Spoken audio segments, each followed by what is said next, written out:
Nats had a day off yesterday, getting back out there tonight, back at home, welcoming in one of the best teams in baseball in the Detroit Tigers. Helping us break it all down is our friend Bobby Blanco from MASN Sports. Bobby joins us via the Rude Guest Hotline. You can follow Bobby at Bobby_Blanco. Roberto, what up, man? How you doing? What's going on, guys? How you guys doing? We're good, dude. Detroit's no joke. This is a tough homestand coming up. The Nats will not face Skubal, right? Right. That does not seem he'll be lined up to pitch. I believe he pitched Sunday, so he's not lined up to face them in DC. So they dodged the bullet there for sure. I don't know. Detroit is 21 games over 500. The Tigers are 53-32. The Nats, unfortunately, are 35-49. Dude, the Nats are now in last place in the NL East. They've moved behind the Marlins. Where are we at, dude? Get us up to speed in Nats Town. Yeah, I mean, obviously things took a turn for the worse during that 11-game losing streak. In June they had a really bad June. I think they've only won like 7 or 8 total games in the month. That losing streak doesn't help. Obviously, they salvaged somewhat of this West Coast road trip by taking 2 of 3 from the Angels, so they end up going 4-5 against the Dodgers, Padres, and Angels, which, like, on the face of it, like, you wouldn't think is that bad, but there were a couple of those Dodgers games you feel like they were in. They could have won. Definitely those Padres game. That last game, they only won 1-0 with Mackenzie Gore on the mound, and he was pitching really well. Couldn't get any run support. So some missed opportunities there for sure. You would have liked – they had a chance to come out of that road trip, a couple games above 500 over those 9 games, and that could have helped that overall record. But weren't able to pull it off. But like I said, they are coming off a little bit of a high. They won 2 of 3 in Anaheim. They had a really good comeback on Sunday and won an extra inning. James Wood intentionally walked 4 times. It was crazy, but they got the W. And after a day off, resting up, hopefully they can put up their best stuff against the Tigers, who are one of the best teams in the majors, if not the best. I feel like the Nats have been able to, at times, step up their game when they do play tough opponents. They did so against the Dodgers earlier in the year at Nats Park. So let's see if they can do it again against the Tigers this week, and then also the Red Sox over the weekend. Is it like the stuff that went down with the manager? Is that all behind them now, or are people still affected by it? Talking about Davey, asking for people calling for his job. No, when Davey said it's never on the coaches.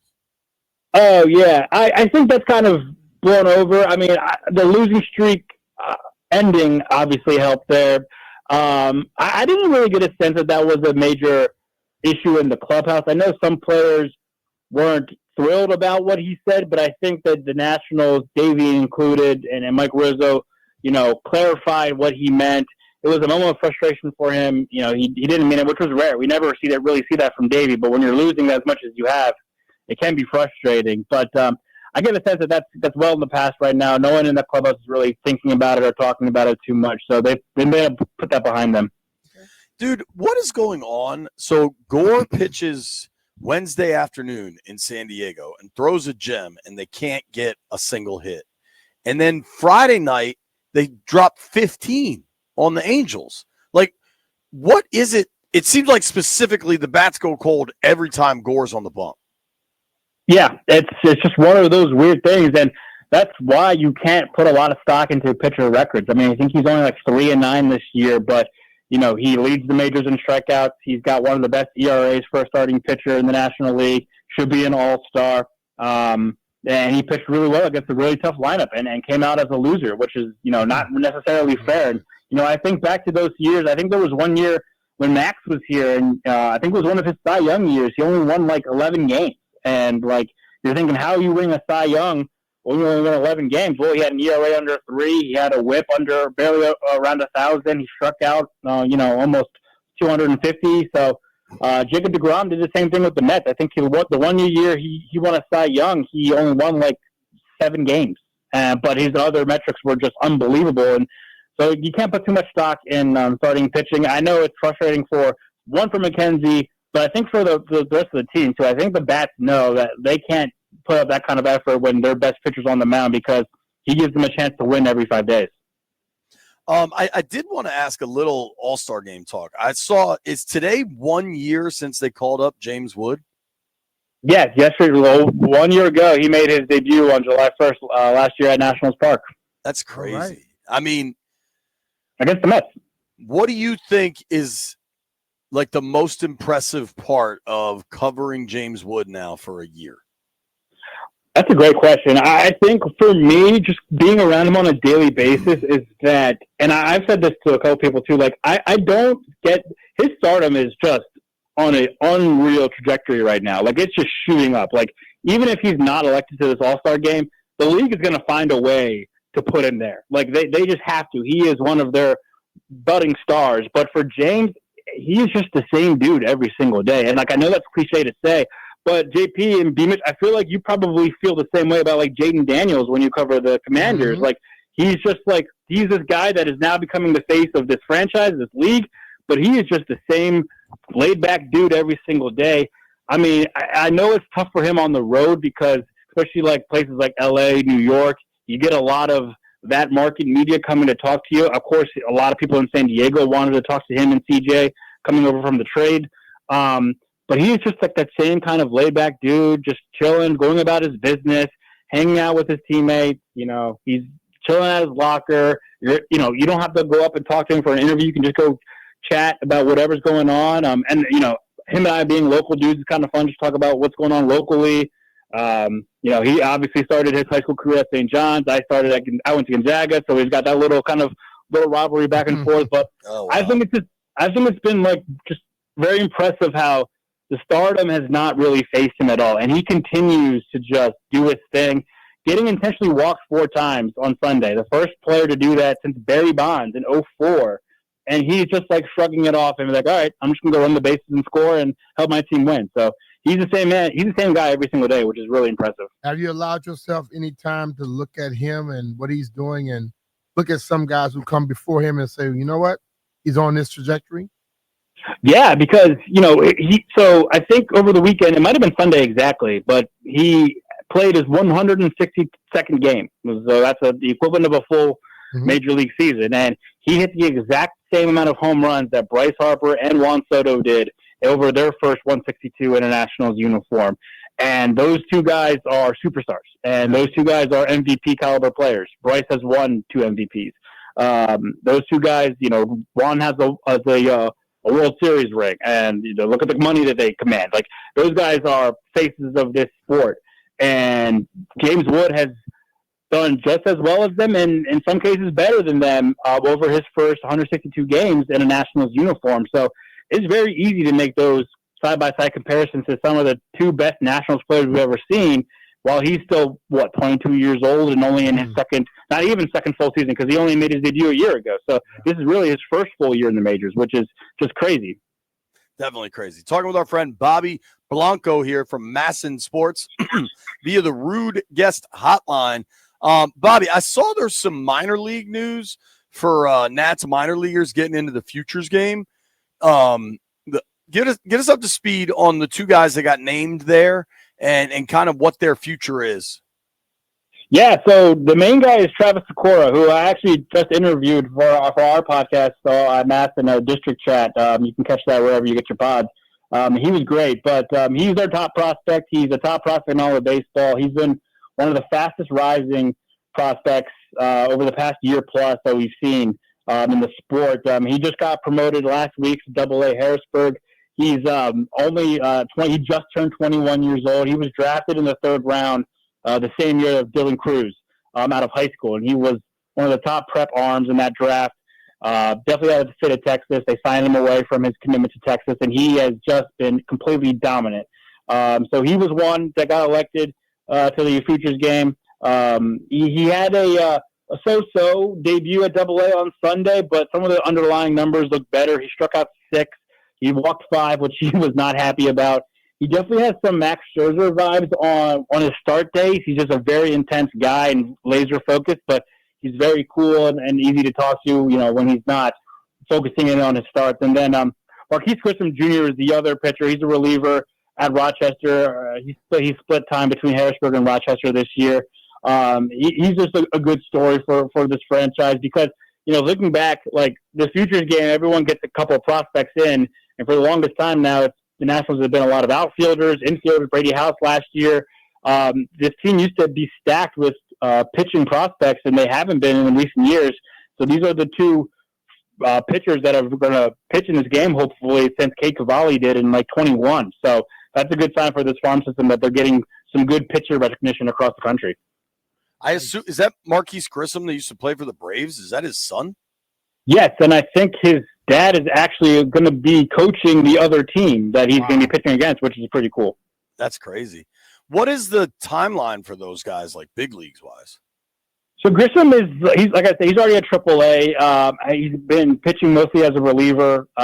So that TBD, his numbers aren't great. 4.70 ERA, WHIP over 1,500. Doesn't strike out a whole bunch, but he's extra.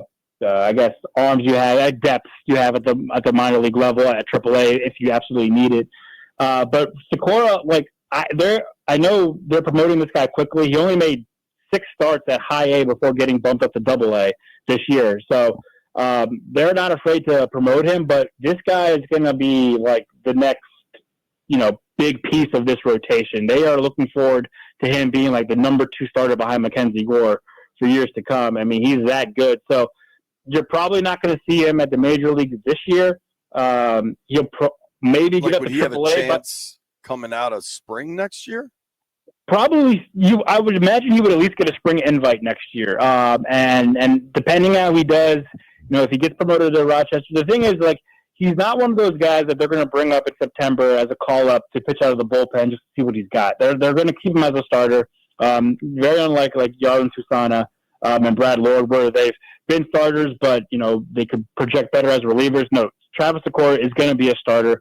He's going to be a part of this rotation. So, yeah, I would look forward to hopefully seeing him at AAA by the end of this season, and come next spring, he'll get an invitation to big league camp and see what he can do, and maybe crack the opening day roster. That would be a stretch, I think, because he's still very young. But he has that good stuff that he could force the issue if he gets there.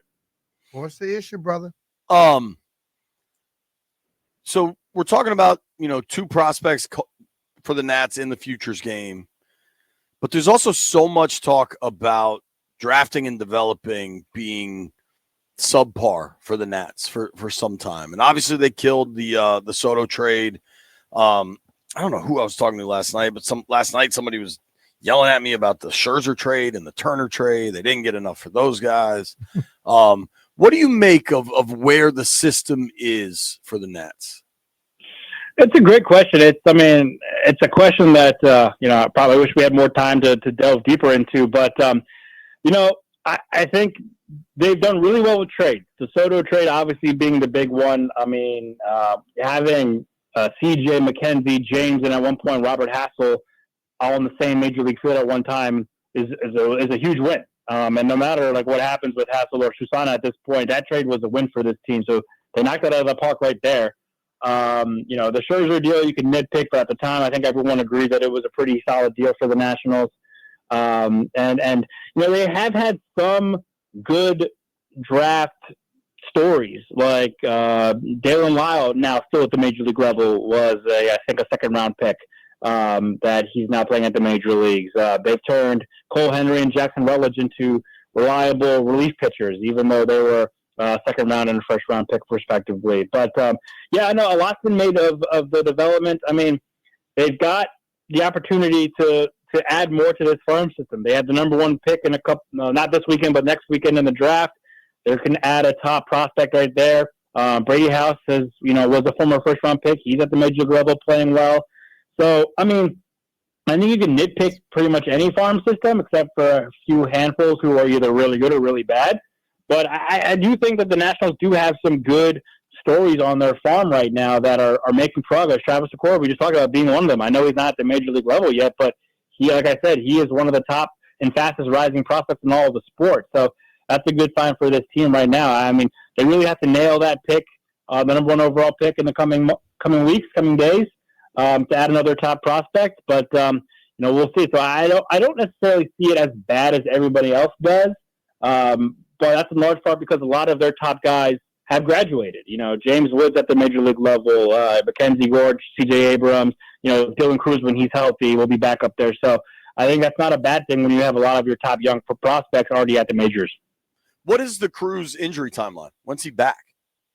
So he was able to travel with the team on that West Coast trip, start taking some light swings. That's a good sign. I'm sure we'll get an update tonight from Davey after the off day, now that they're back at home.